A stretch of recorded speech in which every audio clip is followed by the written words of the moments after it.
You're listening to WSUW 91.7 FM, The Edge in Whitewater, Wisconsin. This is Rashkin Report, and I'm your host, Yuri Rashkin. On today's program, one of the most well-known and respected Russian news analysts and financial analysts, as well as a social media personality, Slava Rabinovich, is returning to our program, and I'm glad to have you here, Slava, so we could discuss the latest sanctions that are affecting Russian oligarchs. I guess let's start with this. Do you feel good? Are you satisfied with these sanctions, or do you feel that they are not going far enough, or perhaps that it is too late? Yuri, I obviously cannot be happy about the sanction regime in respect to Russia because what happened generally, especially over the last 4 years. I would rather not have any sanctions and Russia not behaving that way over the last 4 years.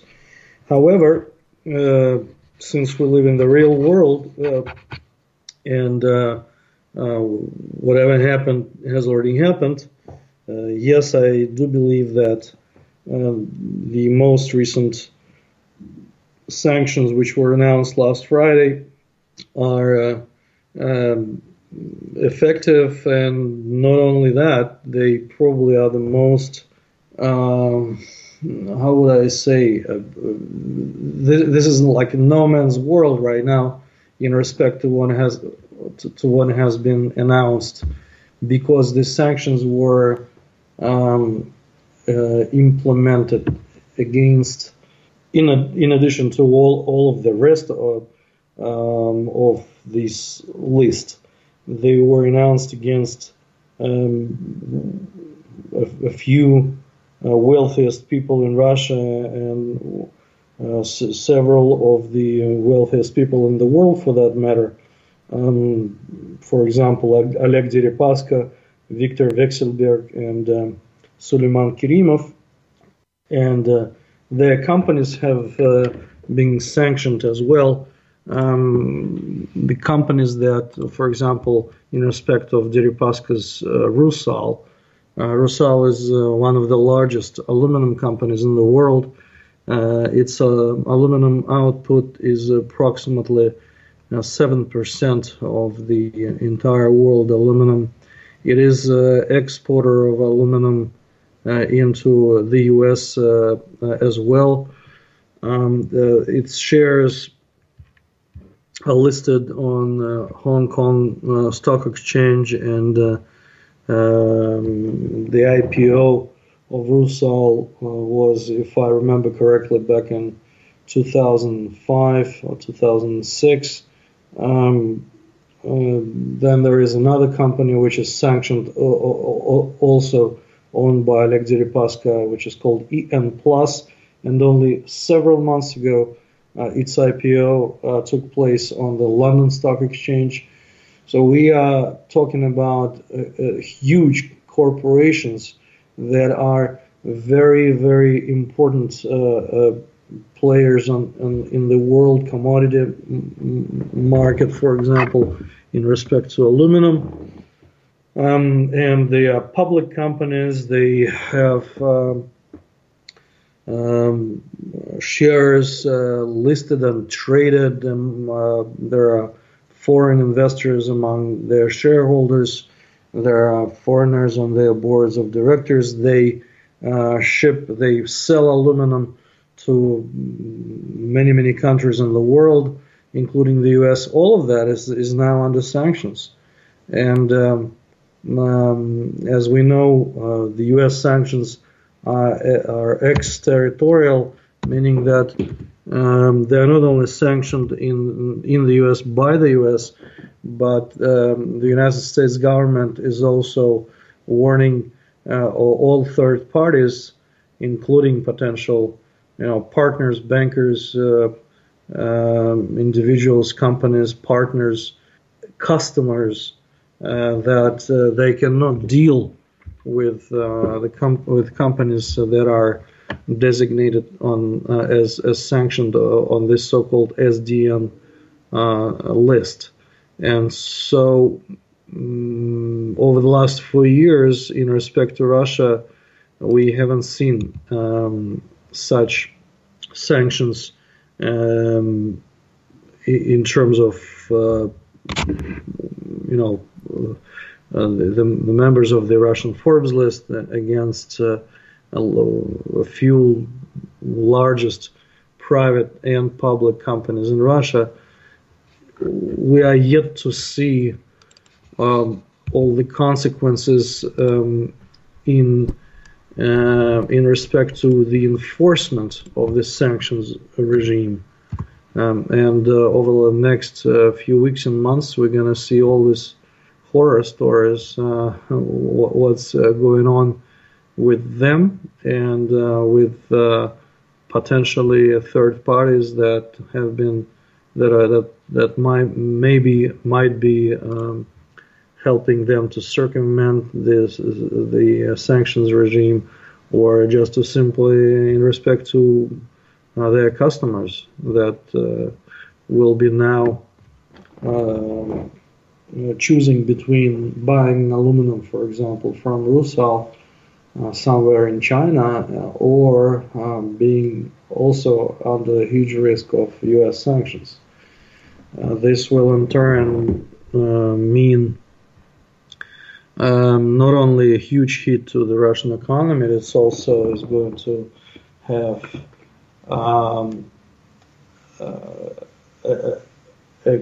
kind of the beginning of a probably total chaos within these companies for sure, potentially their bankruptcy, and probably significant chaos among many other companies in Russia, because some of them are interconnected in terms of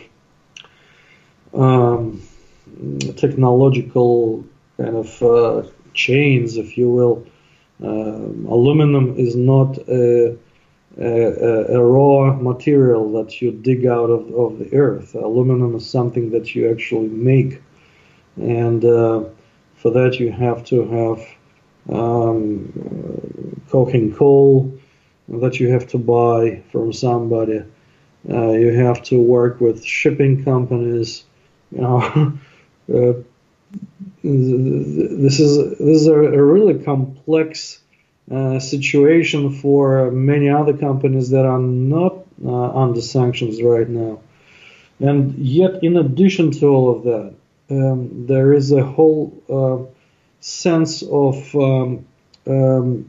toxicity that is increasing by the day. Russia became toxic back in 2014 with the beginning of sanctions, first as a response to Russia's annexation of Crimea in March of 2014, then in response to Russia's invasion of Ukraine and escalation of this conflict in the east of Ukraine, for which solely Russia is responsible, and for the downing of the Malaysian Boeing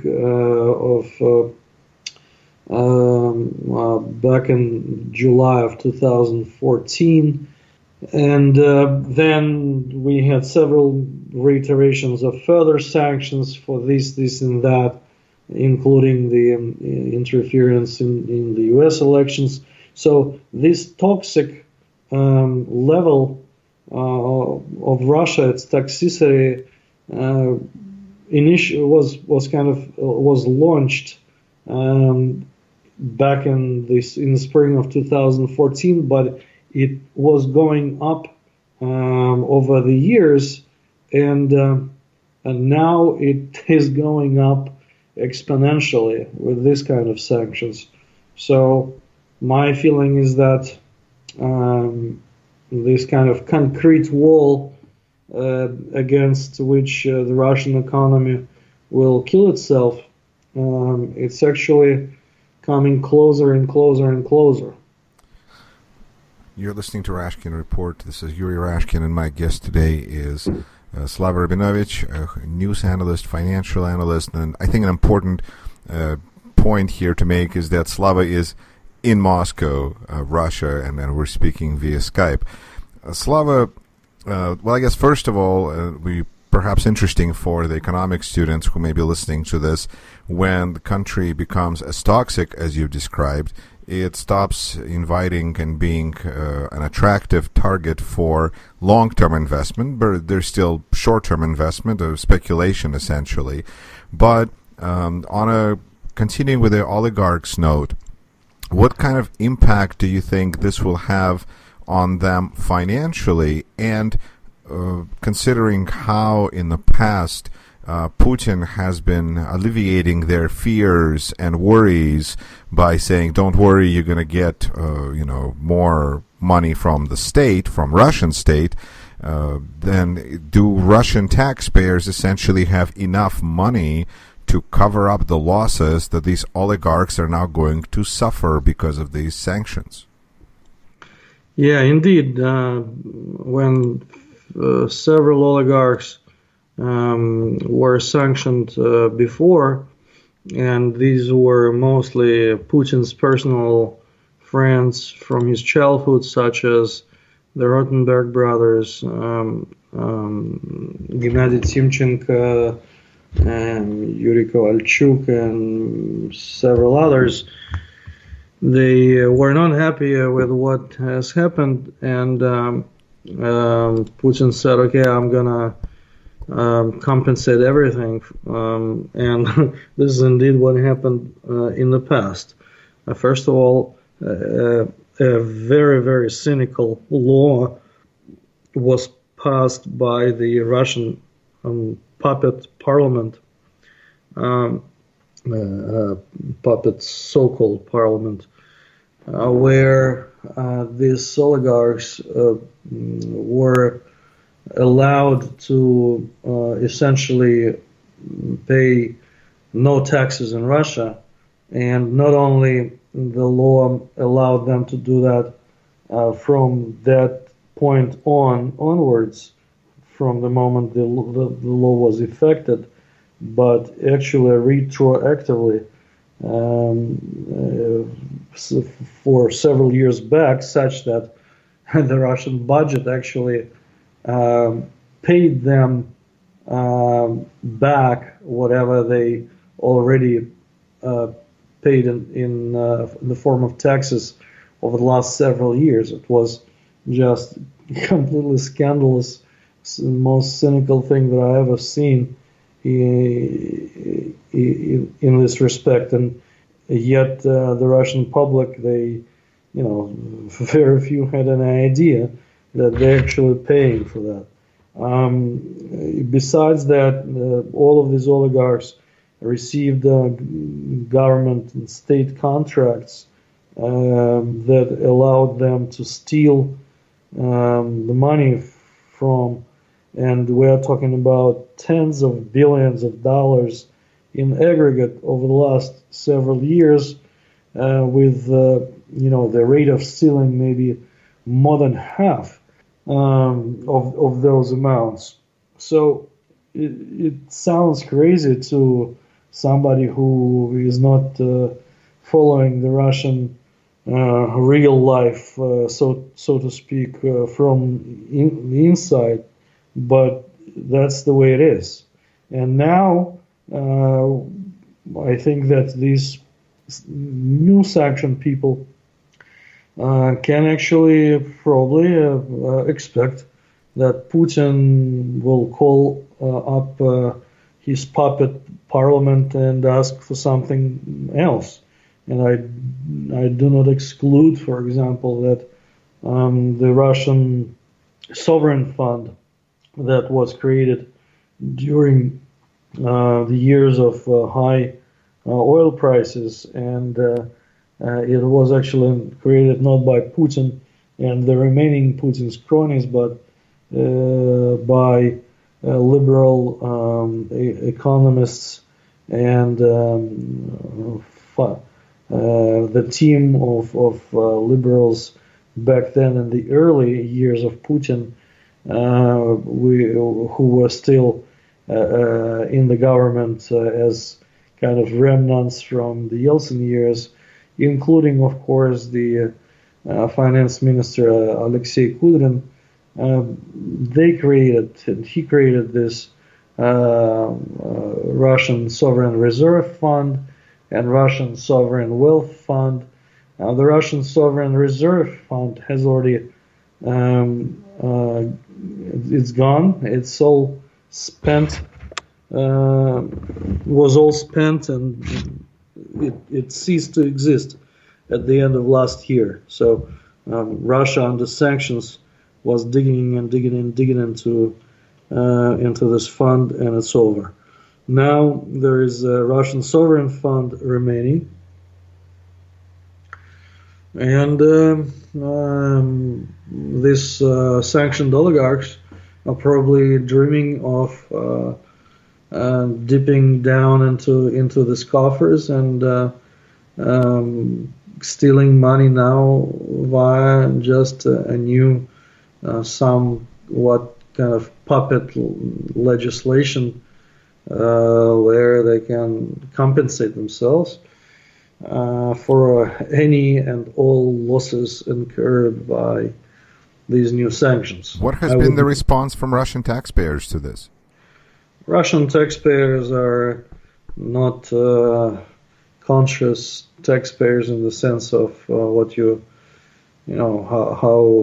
people understand themselves as taxpayers in the U.S., for example. In the U.S., you just pay your taxes and you know how much you paid, and you file your tax returns yourself, and you know that much will come out of your pocket, and that's how it's done. In Russia, employers pay for the employees, and so in fact employers are agents of the Russian equivalent of the IRS. And so the employees, Russian citizens, they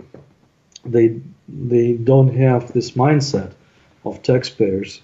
In addition to that, over the last 15 to 20 years, there was a very targeted television campaign to actually make the vast majority of the Russian population to turn it into really kind of stupid kettle, into some kind of a masses of the population with no political or any other consciousness. As a result, most people cannot build elementary, basic causation kind of chains, or they cannot distinguish what is the cause and effect. They have no clue, and at some point they might start having clue, maybe when they will have a total ruin of their livelihoods and of their well-being of their households, of their finances, when their refrigerator will be empty and there will be no money to fill it up. We're not here yet, but this may come. But we have no idea what would come first. Maybe there will be some kind of a palace coup before that, and the change of power, and maybe change of the regime, or there will be a total collapse in economy and banking system, and this will cause very pronounced effect in the household's kind of consciousness in respect to who is at guilt and whom we should blame for it, and how to actually change this situation. So they may come to some kind of a political demands. But right now, if there are any demands because of environmental situation in the Moscow region, because of huge garbage mills or disasters such as in Kemerovo a few weeks ago, in respect to tens of people dying in a fire in a shopping mall. And when people come out in the streets, and obviously your listeners probably who follow Russia, they know that there's freedom of coming out in the street and holding a demonstration. This freedom granted by the Constitution has been largely taken away from the Russian people by anti-constitutional laws and practices of Putin's police. And nevertheless, when they do come out, their demands are not political. Their demands are more kind of social or kind of the day-to-day like demands of, for example, let's close down this garbage spot that makes our life so miserable here. But they do not understand that it's all interrelated, and they have this bad smell and poisonous air, and their children end up in hospitals with massive poisoning because there is nobody who is responsible for their well-being, because their governor is not elected, is appointed, because their mayor is not elected, it's appointed, because all of them are stealing, because the garbage trucks that take garbage away from Moscow to the Moscow region, and these companies that do that, they are controlled by the son of the Russian prosecutor general. And so they at some point have to come to a realization that the whole system was built around Putin and his cronies, such that the state itself was dismantled. And instead of this dismantled by now state, there is this mafia, bandit, neo-feudalism territory, which is ruled by the representatives of the most vicious organized crime group headed by Putin. And I think that is becoming at least clear out in the West, which is a relief. You're listening to WSUW 91.7 FM, The Edge in Whitewater, Wisconsin. This is Rashkin Report, and I'm your host, Yuri Rashkin. My guest from Moscow via Skype is Slava Rabinovich, a news analyst, a financial analyst.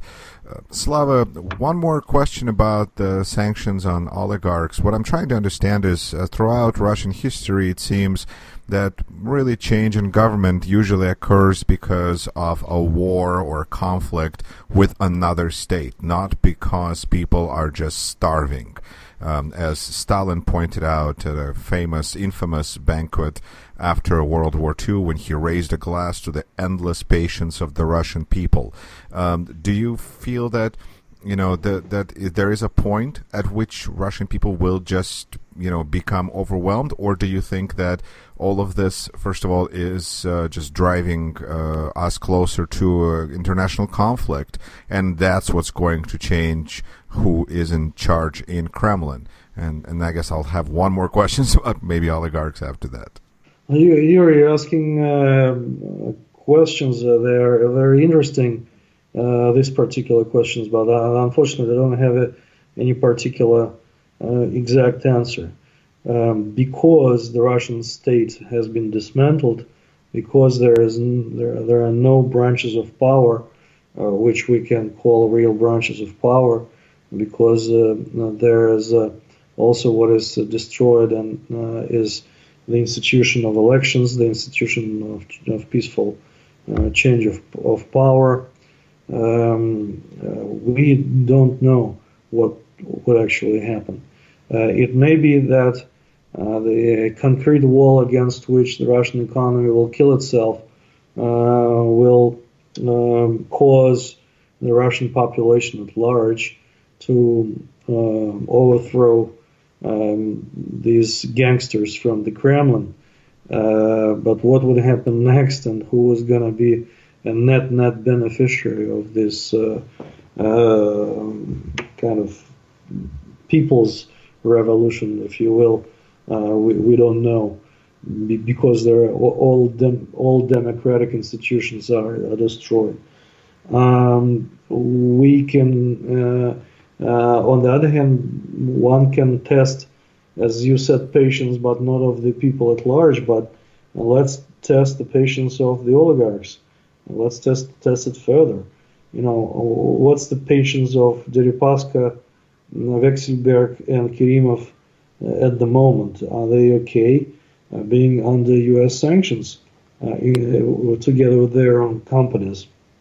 What about Roman Abramovich in London, the owner of the Chelsea soccer club and a happy owner of assets to the tune of over $10 billion, who was allowed to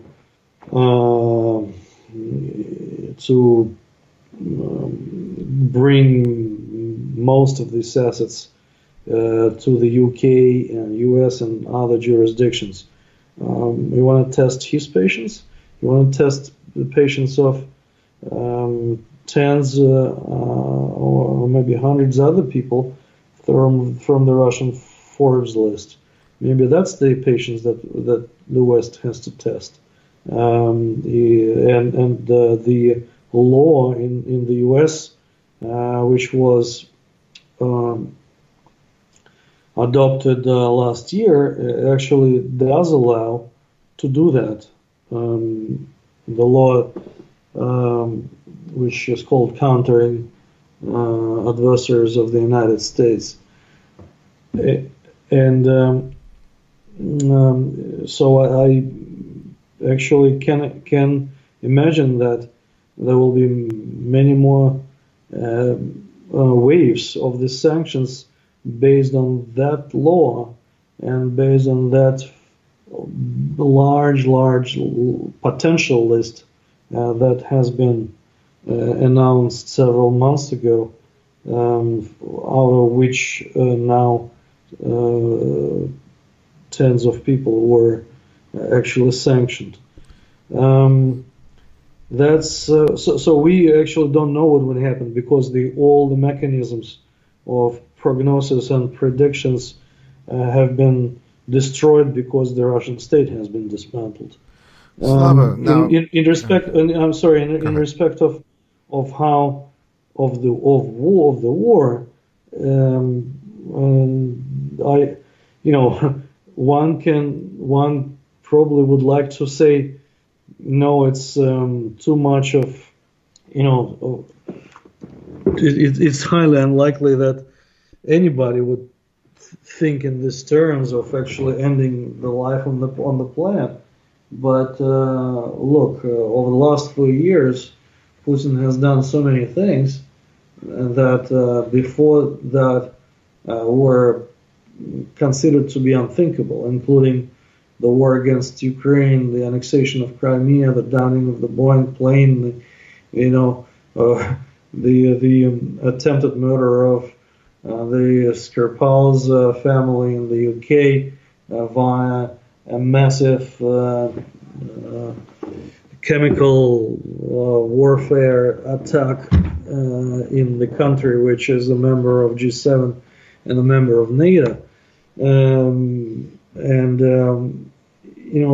This is crazy, really, and one can only guess what kind of crazy things this guy and his cronies can come up with, including, of course, the use of nuclear weapons if they are in the situation where they believe they will be justified in doing so.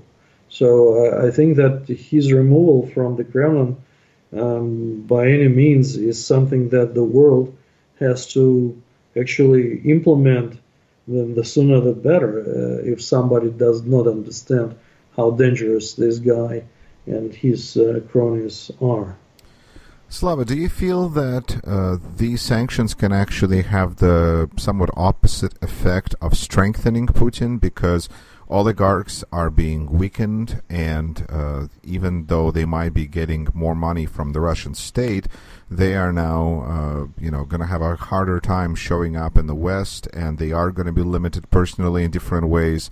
So, could this be actually benefiting Putin by allowing the power to be consolidated in his hands and taking away power away from those oligarchs whose patience, like you said, is being tested? Yeah, of course, the consolidation game that he has been playing, this game of, fortress under siege, and the image of enemies. Russia barely has any friends except for North Korea, probably, and Iran. By now, everybody is an enemy, and so there is like a besieged fortress. So consolidation around the leader, around the medieval chief or whoever. With nationalization of the so-called elites, there is some element to that, where the Western sanctions play into Putin's hands as somewhat serving his own purpose of this consolidation. But at the same time, we know that regardless of this potential consolidation, first of all, there will always be very powerful and wealthy people who do not want to consolidate. They don't want to bring their capital back into Russia, and they don't want to be sanctioned. And at the same time, all of these sanctions make Russia more and more and more toxic, such that at some point it will bleed to death. Because when Russia is actually completely losing international competition for the international investment capital, and when all of this investment capital is running out of Russia, the other way how Russia can possibly continue with its economy and its banking system. At some point it will smash itself against this concrete wall. And what's going on right now, regardless of potential consolidation around Putin, is that the whole thing brings this economic and financial disaster closer and closer and closer. But there is no way that we can actually predict when it will happen, how, and what would happen next. The only thing that I can say that if you or your listeners have ever studied or at least read about the so-called Black Swan theory by Nassim Taleb, and widely used and discussed, especially in light of the 2008-2009 global recession and the bankruptcy of Lehman Brothers being one of those black swans that happened and triggered the most powerful economic and financial crisis globally, which happened for the first time in over 60 years in terms of the global economic meltdown. Then we know that the whole world is prone to, as I would call it, natural level of these black swans. So if this theory is out there, and many people believe that this theory is actually is kind of it is present in our daily lives all across the globe in every single country. Unpredictable events that sometimes happen with unpredictable consequences, and the combination of these unpredictable events can cause more events and more unpredictable consequences. However, Russia is prone to the same exact level of so-called natural black swan kind of level of threat as anywhere in the world. However, the Putin's regime, Putin himself and his friends, they themselves represent a whole generator of black swans for themselves.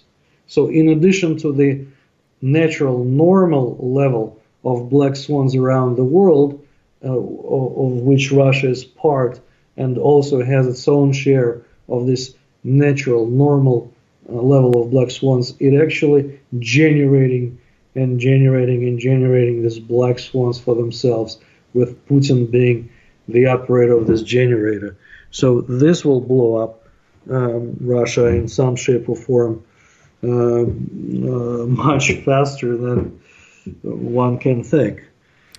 Well, and dear listeners, should there be a black swan in Russia, you can definitely hear all about it on Rashkin Report, and our, I think, frankly, outstanding guests, Slava Rabinovich, joining us from Moscow, among others. Make sure to, of course, listeners, once again, subscribe to Rashkin Report on YouTube, wherever you download podcasts. If you're listening to us on WSUW, keep on listening. Slava, thank you so much for your analysis. I always feel like saying stay safe, but, you're a smart person. You know what you need to do, I guess. And we look forward to hearing your perspective as things develop, hopefully safe for everyone in Russia. Well, thank you, Yuri. Thank you. Okay. You're listening to Rashkin Report.